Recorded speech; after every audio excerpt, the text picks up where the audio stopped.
mendampingi Rasulullah di semua medan pertempuran. Nabi Muhammad sebagaimana ajaran yang dibawanya selalu menghindari adanya pertumpahan darah dalam menyebarkan agama. Meskipun beliau sendiri mendapatkan perlakuan yang menjurus kejam dari kaum musyrikin. Dengan derajat kenabiannya, beliau tidak mendoakan orang-orang yang memusuhinya agar mendapatkan azab ilahi. Namun justru beliau mendoakan orang-orang musyrik itu agar mendapatkan hidayah ilahiyah. Inilah yang membedakan Nabi Muhammad dengan nabi-nabi sebelumnya.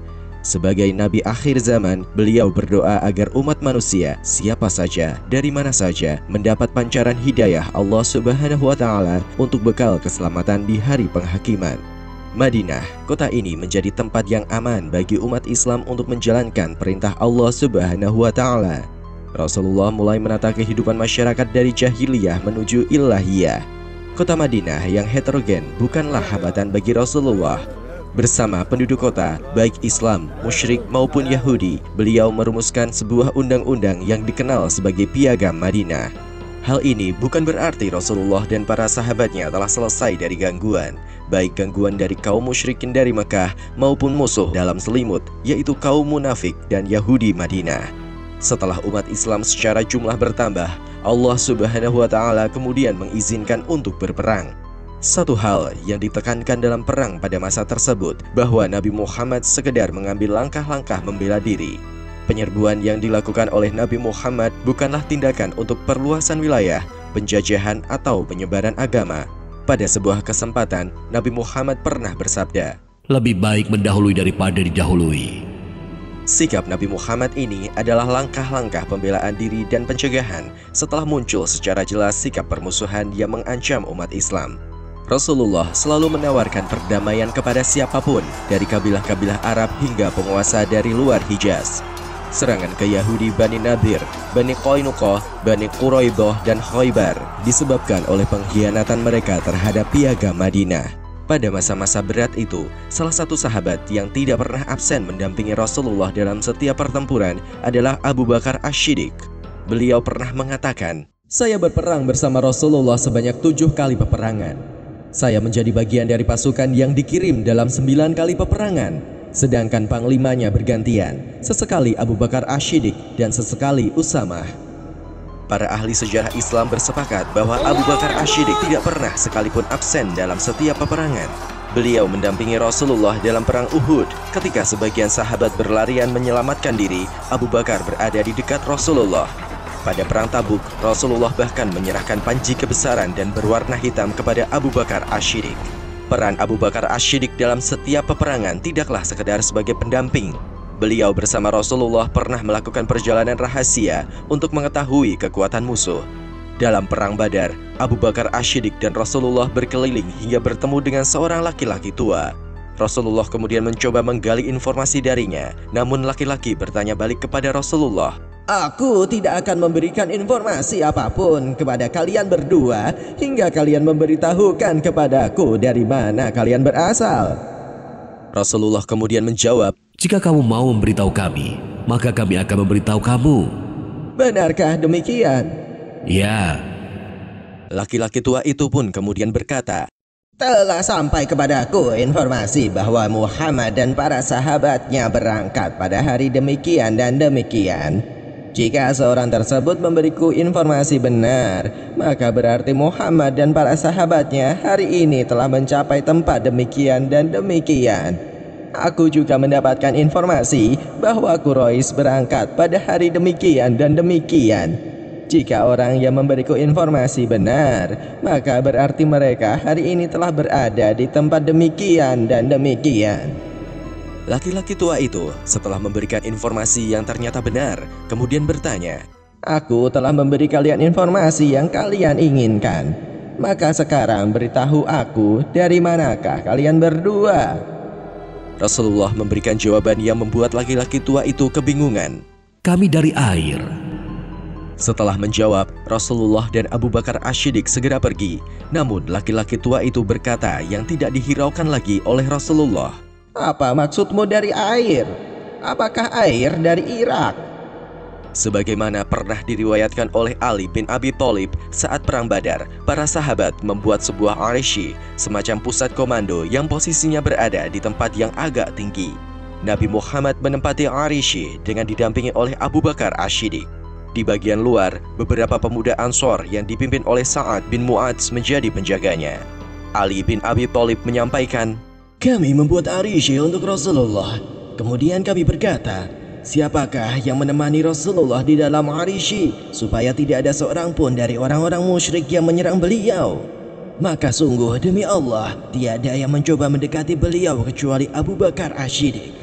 Pada perang di Lembah Badar tersebut, setelah segala upaya ikhtiar dilakukan, Rasulullah kemudian berdoa, Ya Allah, penuhilah untuk hamba apa yang telah Engkau janjikan kepada hamba. Ya Allah, jika segolongan orang Islam ini binasa, maka Engkau tidak akan lagi disembah di bumi ini. Rasulullah terus berdoa berulang-ulang sampai ridho yang beliau kenakan terjatuh. Abu Bakar Ash-Shiddiq mengambil ridho itu, mengembalikannya ke pundak beliau dan berkata, "Ya Rasulullah, sudah cukup doa Anda kepada Allah. Sesungguhnya Dia pasti akan memenuhi apa yang telah Dia janjikan kepada Anda." Pada perang di Lembah Badar itulah turun surat Al-Anfal ayat ke-9. "Ingatlah ketika kamu memohon pertolongan kepada Tuhanmu, lalu diperkenankannya bagimu. Sesungguhnya aku akan mendatangkan bala bantuan kepada kamu dengan 1000 malaikat yang datang berturut-turut." Perang Badar merupakan konflik militer terbuka pertama antara umat Islam melawan musyrikin Mekah. Dengan kondisi pasukan muslim yang jauh dari kata memadai, baik dari segi jumlah maupun persenjataan, maka secara teori militer dipastikan kemenangan menjadi milik musyrikin Mekah. Namun Rasulullah selalu mengandalkan hasil kepada Allah Subhanahu wa Ta'ala semata. Abu Bakar Ash-Shiddiq pernah menyampaikan bahwa dalam hiruk-pikuk peperangan, Rasulullah sempat tertidur sebentar dan ketika sadar, beliau berkata, Bergembiralah wahai Abu Bakar, telah datang kepadamu pertolongan Allah. Itu malaikat Jibril datang sambil mengendalikan kudanya, di gigi-gigi bagian depan mereka terdapat debu. Kemudian Rasulullah melangkah keluar dan memberikan semangat kepada pasukan muslim. Peristiwa di Lembah Badar itu sangat penting bagi Abu Bakar Ash-Shiddiq. Beliau mendapatkan sebuah pelajaran robbani yang sangat penting, yaitu totalitas dalam bermunajat kepada Allah semata dan bersimpuh di haribaannya supaya turun pertolongannya. Apa yang terjadi di Lembah Badar begitu membekas bagi Abu Bakar Ash-Shiddiq. Beliau melihat dan meneladani apa yang dilakukan oleh Rasulullah. Sikap Rasulullah itu menjadi pelajaran penting bagi setiap panglima, komandan, pemimpin yang ingin meneladani Rasulullah dan para sahabat. Rasulullah terjun langsung ke medan pertempuran dan Abu Bakar Ash-Shiddiq terus berada di samping beliau. Pada pertempuran di Lembah Badar, putra Abu Bakar Ash-Shiddiq, Abdurrahman, berada di pihak musyrikin. Kelak, ketika telah masuk Islam, Abdurrahman pernah berkata kepada ayahnya, "Pada perang Badar, ayahanda sebenarnya berada di depanku pada posisi sebagai sasaran empuk bagiku. Namun, ananda berpaling dari ayahanda dan tidak ingin membunuh ayahanda." Abu Bakar Ash-Shiddiq kemudian menjawab, "Akan tetapi, seandainya kamu berada pada posisi sebagai sasaran empuk bagiku, maka aku tidak akan menghindar dan berpaling darimu."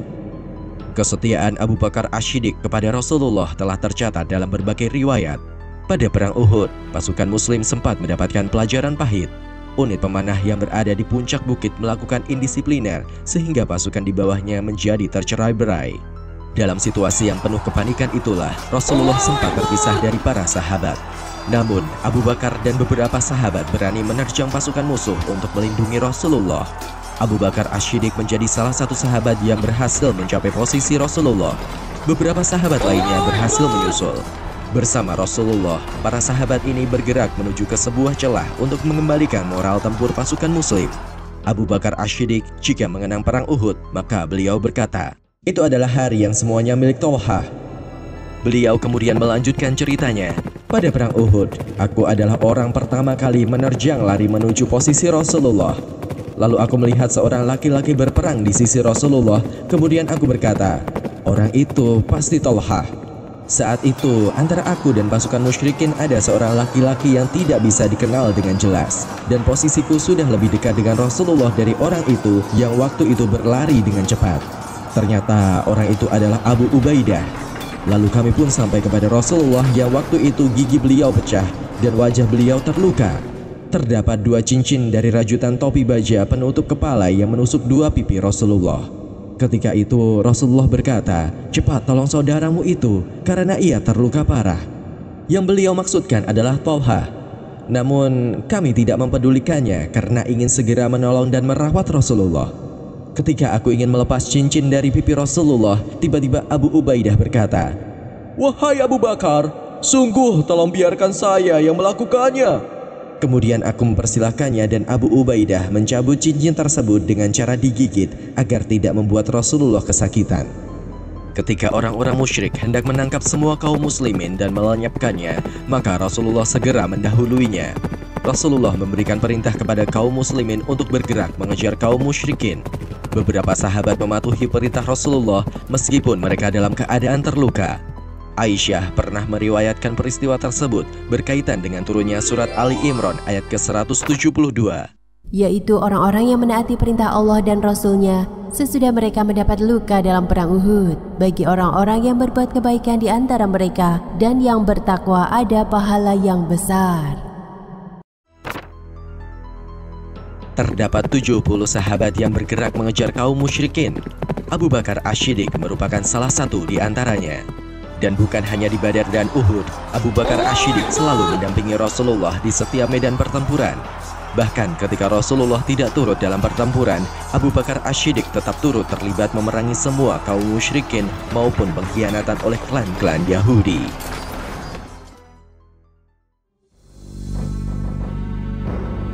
Penulis naskah Abdullah Hasan, ilustrator Yudi Toto, narator Dia Rashid Putra, musik Agus TM, editor Anggit Febrila, produser Haidar Ahmad Furqoni, diproduksi oleh Kastadi Sentra Media.